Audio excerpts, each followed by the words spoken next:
Let the record reflect. Case file 10 sealed the room. Case file 11 made the pattern legible. Case file 12 begins when legibility is no longer the question. The question now is whether the structure can survive review. Up to this point, the witness carried the labor of noticing, the labor of naming, the labor of preserving sequence inside engineer confusion while the room was still deciding whether sequence mattered. That phase is ending. The burden has shifted. The room is no longer asking what happened here. The room is asking, can the respondent address the record without worsening it? That is a different chamber. That is a different danger. Exposure made the structure visible. Burden shift makes the structure answerable. A manipulative system can manage emotion for a long time. It is far less equipped to manage sequence once sequence hardens into record. That is the procedural turn. Attention is no longer the issue. Answerability is. Opening case file 12, the burden shift. Presumption expires.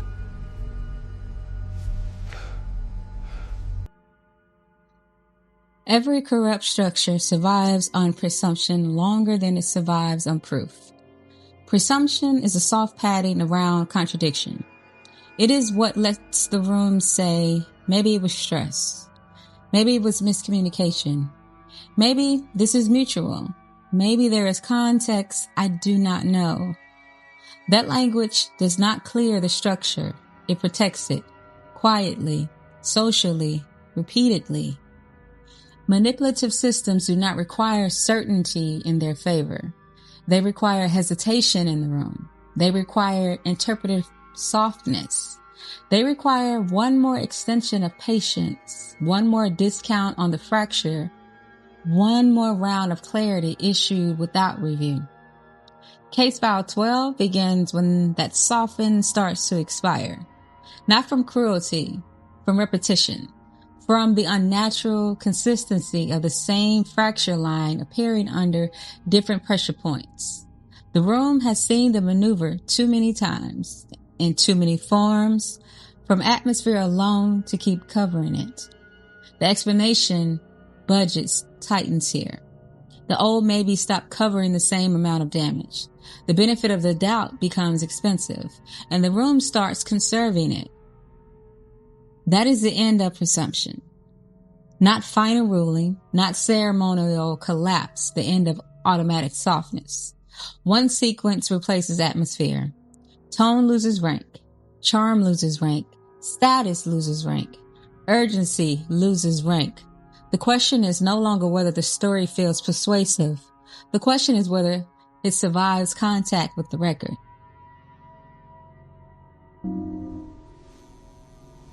The respondent inherits the pressure.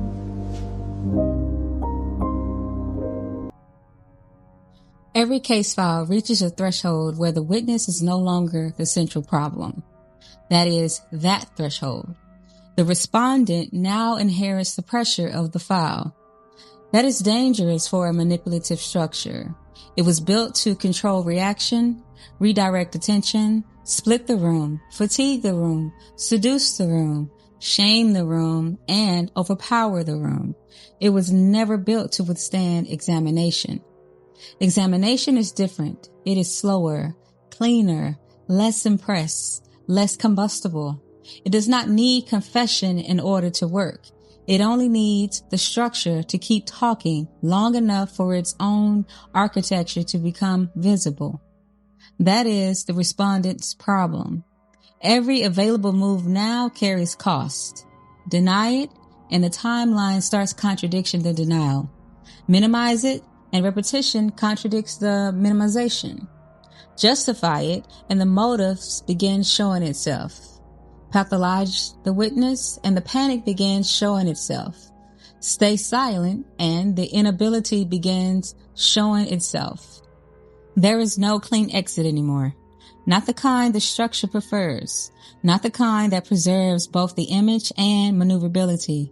The burden has moved from can the witness make this make sense? 2, can the respondent address this without creating more liability? That is the turn. The matter is no longer surviving on the witness' ability to explain.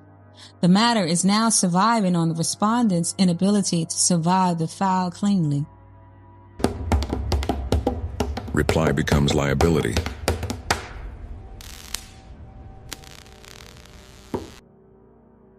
A clean system can answer a clean question. A corrupt system pays for every sentence. That is the cost of reply. Earlier in the sequence, speech felt like freedom, a fast denial, a warm smile, a sympathetic tone, a stress story delivered at the right volume in the right room. Atmosphere could still do the heavy lifting then.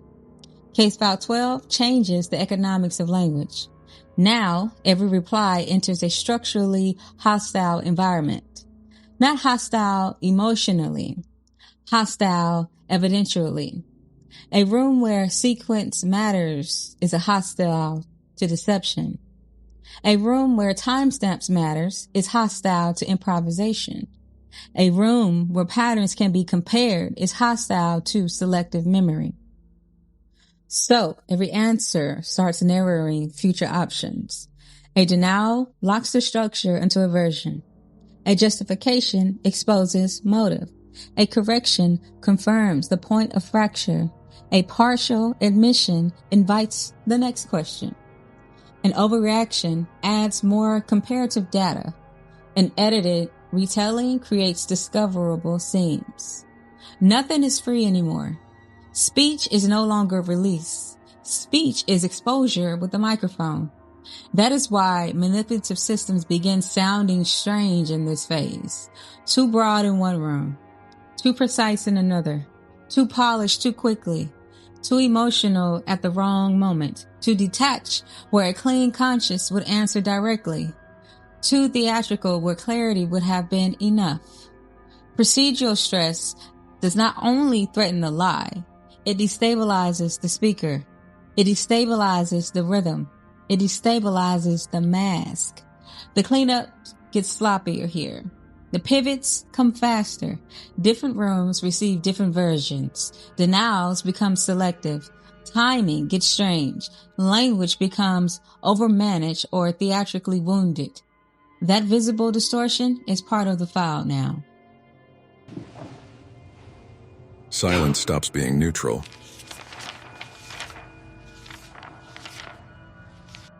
In ordinary relational language, silence is flexible. It can mean peace, restraint, regulation, avoidance, or nothing at all. In case file language, silence changes value once the record is stable. When the sequence is coherent, the contradictions are visible, and the questions are specific. Missing answers begin producing meaning, not always confession, not always guilt, meaning. The distinction matters. This is where absence stops being neutral. The structure can no longer act as though unanswered detail is empty space. A clean gap and a manipulative gap do not read the same. A delayed response and an impossible response do not read the same. A chosen silence and a trapped silence do not read the same. The room can feel the difference. That is what the structure hates about this phase. Even refusal becomes data. Even non-response starts joining the evidentiary field. Silence used to function as reset, a way to cool the room down, outlast attention, and force emotional people to sound emotional all by themselves. That mechanism weakens once the matter has matured. Now, late silence starts sounding like inability. Selective silence starts sounding like calculation. Missing answers start sounding like constrained options. The room begins reading the gap. And when redirection appears, it no longer works like it used to. A new conflict does not erase the existing one. A new accusation does not dissolve the prior sequence. A new distraction does not reopen the matter at zero. The pivot is no longer read as movement. It is read as refusal. It is no longer read as complicity. It is read as inability to survive the existing record. The redirection fails because the structure can no longer leave the center without proving it cannot survive the center. The room changes function.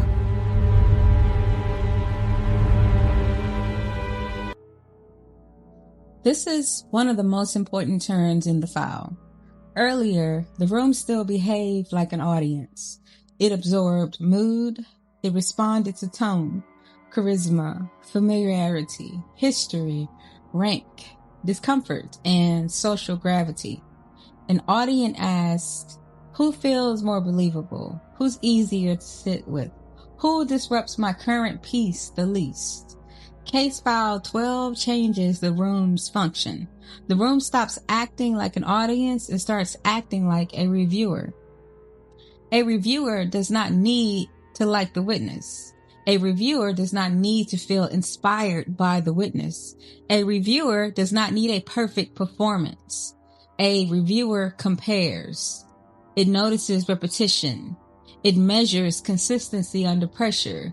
A reviewer watches what happens when direct questions enter the room. This is why the structure struggles. Audience can be managed. Reviewer is harder to seduce. Audience can be flooded. Reviewer is slower. Audience can be split through personality. Reviewer keeps returning to sequence. The room is no longer being asked to choose a favorite. It is being asked to assess survivability under review. That is a colder assignment. That is a more dangerous room for any structure built on confusion, charm, and interpretive drag. Once the room changes function, the case begins moving towards ruling whether anyone announces that movement or not. They said it couldn't be done. Collateral exposure. They said the evidence was gone. But the truth always leaves a trace. Once a record matures past atmosphere, the danger is no longer confined to the respondent. It begins spreading outward. Now the room has a problem. Anyone still extending cover, confusion, cosmetic reinterpretation, or social padding is no longer merely trying to keep the peace. They are entering the strained field of the record itself. That is the contamination point. The file is coherent enough now that the continued misreading stops reading as innocence. It starts reading as avoidance. It starts reading as appetite. It starts reading as complicity disguised as caution. This is where the burden shift becomes bigger than the one-person exposure. The room begins realizing that continued protection is no longer neutral. It carries cost now. Reputational cost, moral cost, structural cost. Not everyone will react at once. Not everyone will become brave. Not everyone will suddenly tell the truth.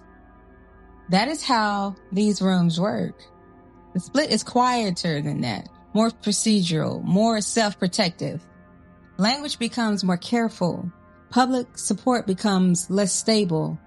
Confidence thins out. People stop attaching themselves casually. Those who once padded the structure now have to ask a different question. What does it cost me to keep standing too close to something that can now be read clearly? That is when the burden shift becomes contagious. The respondent is not the only one under pressure anymore. The room itself begins recalculating exposure. And that is a deeper terror for any corrupt structure. Exposure isolates. Answerability spreads. Release of proof labor.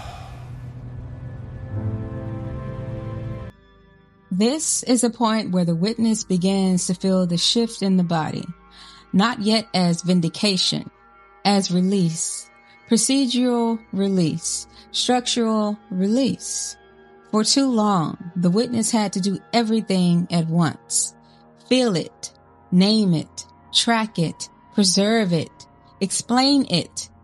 defend the explanation, survive the backlash for explaining it, then explain the backlash too. That is unsustainable labor. That is why truthful people often sound exhausted before they sound convincing. They are carrying the file by hand while the system keeps trying to make the load look imaginary. Case file 12 changes that math. The file begins carrying more of itself now. The witness no longer needs to perfect speech for the matter to remain intact.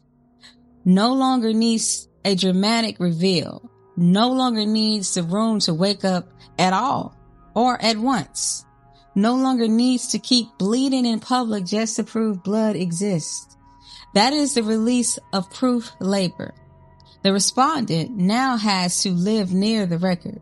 The respondent now has to manage the contradictions, the seams, the tonal swings, the omissions, the late replies, the curated narratives, and the silence that is no longer silent. Your power changes here, not by escalating, by ceasing to interrupt the record. Once the burden shifts, unnecessary defense can actually dilute mature sequence. Restraint is no longer silence born of fear. Restraint becomes evidentiary discipline. Your job changes here. Stay coherent. Stay in sequence. Do not overperform proof that has already matured past atmosphere. Do not chase every contaminated room for unanimous agreement. Do not drag the file backward into a phase where you had to carry it alone. Adjudicative ripeness. By this point, the burden is no longer abstract. It is no longer a phrase. It has become a condition. For too long, the witness carried the heavier load. The load of seeing clearly while being misread. The load of staying coherent while being called emotional. The load of preserving sequence while being told there was no sequence. The load of holding posture while distortion kept trying to turn posture into pathology. That was the original injustice. The truthful party had to do all the structural labor while the deceptive party lived off reaction, confusion, timing, and social cover. That arrangement is breaking. Now the burden has moved. Now the respondent has to carry what was once forced onto the witness. Now the respondent has to produce coherence. The respondent has to explain the timeline. The respondent has to account for the contradictions. The respondent has to survive proximity to prior statements, missing statements, altered statements, delayed statements, and the strange rhythm of a story that only works while no one is comparing versions. That is the burden. The burden is no longer proving that harm occurred. The burden is surviving the record once harm has been cohered. And that is where it becomes brutal for a manipulative structure. A lie told once is easy to perform. A lie that has to live next to 10 timestamps, 3 reactions, 2 pivots, 1 silence, and a room full of cross-reference is a different animal. Now, every answer has to drag the body of every old answer behind it. Now, every revision has to explain why revision became necessary. Now, every silence has to sit under light. Every helper, defender, minimizer, and late arrival has to decide how close they still want to stand. That is adjudicative ripeness, not public drama, not a viral collapse, a private structural failure that becomes harder and harder to hide. The witness used to stand in the hot seat trying to prove reality while being treated like an unstable variable. Now, the respondent becomes the unstable variable. Now, the pressure sits on the other side of the table. Now, the room starts watching the abuser for what the victim used to be forced to survive. Consistency, sequence, answerability. That is why the structure starts feeling cornered before any ruling is announced. Not every room will speak it out loud. Not every reviewer will become noble. Not every contaminated witness will suddenly grow a spine. But the chamber has changed. The math has changed. The burden has changed hands. The issue is no longer whether the witness can keep carrying the truth beautifully enough to be spared. The issue is whether the respondent can carry the weight of the record without collapsing into further exposure. That is where this file lives now. Not in accusation, not in ambiguity, in evaluative territory. The matter has matured past performance. The ruling condition is not fantasy anymore. It is forming under the weight of what the respondent can no longer carry. Cleanly. Answerability pressure.